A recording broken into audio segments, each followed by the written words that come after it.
ঢাকার বেশিরভাগ অফিস বাসভবনে পার্কিং না থাকায় সড়কেই গাড়ি সরানোর বদলে খোদ উত্তর সিটি ইজারা দিয়ে তুলছে চাঁদা। ড্রাইভার না থাকলে ছায়া রাখি, সাহেব না থাকলে যে ছায়া রাখি, এটাই দায়িত্ব। প্রতিটা রোডেই কিন্তু গাড়ি রাখা আছে। আমি তো কালেক্ট করতে পারবো না, একজন কাউকে পার্কিং এর জন্য আমি দিয়ে দিই, সে কিন্তু একটা অফিসিয়াল অথরিটি পেয়ে গেল।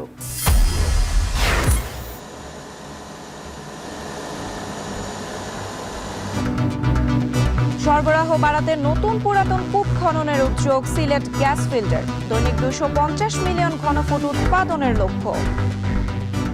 3 কিলোমিটার যদি হয়ে যায়, আমরা সেই হিসেবে আমাদের যে টার্গেটেড যে এপ্রিলের মধ্যে আমরা 20 থেকে 25 মিলিয়ন গ্যাস জাতীয় গ্রিডে দিতে পারব।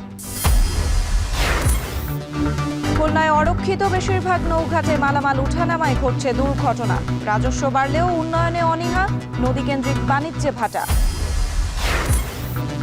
এবং কুয়ালালামপুরে অনূর্ধ্ব 19 নারী এশিয়া কাপ ফাইনালে মুখোমুখি বাংলাদেশ ভারত। শিরোপা জয়ে আত্মবিশ্বাসী সুমাইয়ারা।